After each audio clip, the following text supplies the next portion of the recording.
دیارایەکێک لە نووسەرە هەرە دیارەکان بەڕێز سەباح ڕەنجەریە کە لە ئێستایان نوێترین کتێبی خۆیان لەژێر ناونیشانی ئەزمون و شیعری بێگرد لە مەراسیمێکی شایستە و تایبەتە بڵاوکەنەوە.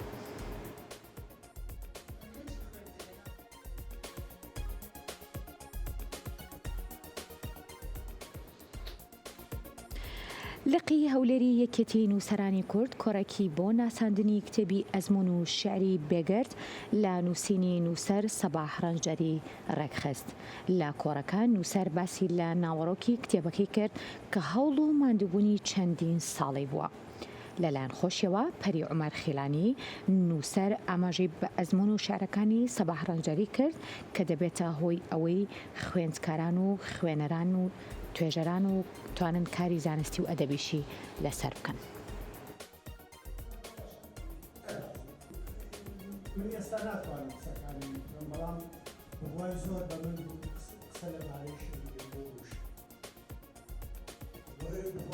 ئەمڕۆ یەکێتی نووسەرانی کوردستان لقی هەولێر هەستاوە بە ناساندنی کتێبی ئەزمون و شیعری بێگردی سەباح ڕەنجەر کە ئەزمونی چڵسا زیاتر نووسینیتی و لەم کتێبەیدا مامۆستا ڕەنجەر باز لە بیر و ڕاکانی خۆی دەکات لە بواری ڕخنەی کوردی و لە بواری شعر و لە بواری با بڵێم بە تایبەتتر بڵێم شعری نوێی کوردی.